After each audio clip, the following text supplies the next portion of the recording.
What's going on? Coming back at you again for another video.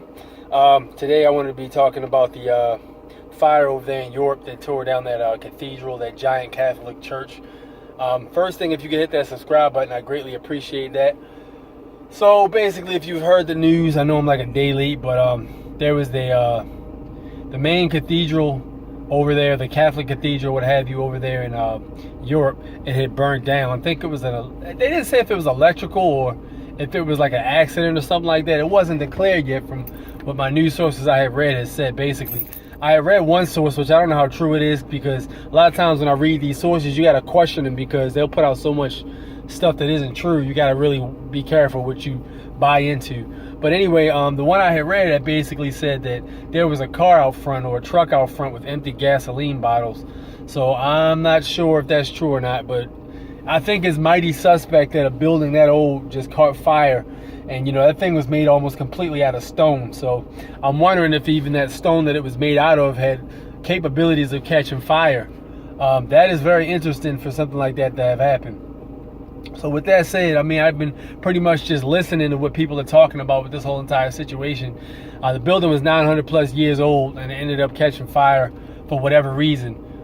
Whenever you have something like that or a building that old, and it catches fire and gets damages, it kind of messes up the historical value because it's kind of priceless.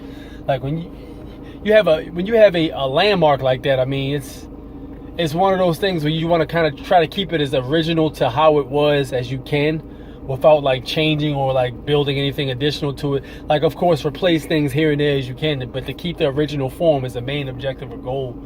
But in that case, it doesn't look like that could be done. So, you know, they had the giant steeple, I believe, that collapsed on the inside of the main chapel, and then you know, you just had a whole lot of damage overall. No, the interesting thing I also thought about was there was a whole lot of children that were probably molested in that spot, man. Whole lot of children that were molested in that spot. You had a whole lot of nuns that were probably being sexually taken advantage of. Everybody knows, like, the Catholic Church has a long history of being dirty, dating back to the Dark Ages. I mean, it's been pretty serious, man. But there's probably a whole lot of wrongdoing that took place inside that cathedral. So whatever, man. May call it karma or whatever you want.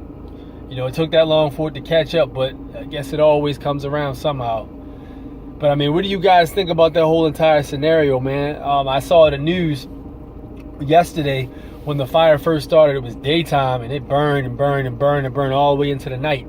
And that bad boy, that fire had to basically whittle itself out because there wasn't too much they could do about it. I mean, with a fire that great, you can only try to contain it. You can't really stop the whole entire thing. Of course, you had Trump said some stupid shit out of his mouth, basically fly one of those big helicopters over there and drop a big ass thing of water on there. I don't know. That dude's an interesting guy. But anyway, yeah, that whole scenario was crazy, man. And in case you haven't noticed, there was I think it was last month, there was about 8 black churches burned down. It may have been last month, it may have been a couple months ago, but there was definitely 8 historically black churches that were burned down all over the country. So I mean, that's something that didn't get a whole lot of attention or didn't get paid attention to, but wanted to bring that up just to put that out there, kind of, since we're talking about churches. So let me know what you guys think in the comment section about the whole entire situation. There's supposed to be some billionaires that are pulling together some money to rebuild it. But I mean, it's not going to have that same effect because the 900-year-old building was damaged and burned. So I mean, you know, you got parts of the building that are probably going to be really old, and you got parts that are going to look newer. Are they going to try to rebuild it to look old? How's that going to work? It's hard to say. What do you guys think? Let me know in the comment section. Of course, you can hit that subscribe button, hit that like button. I greatly appreciate it. I'll be back around for the next go. Peace out.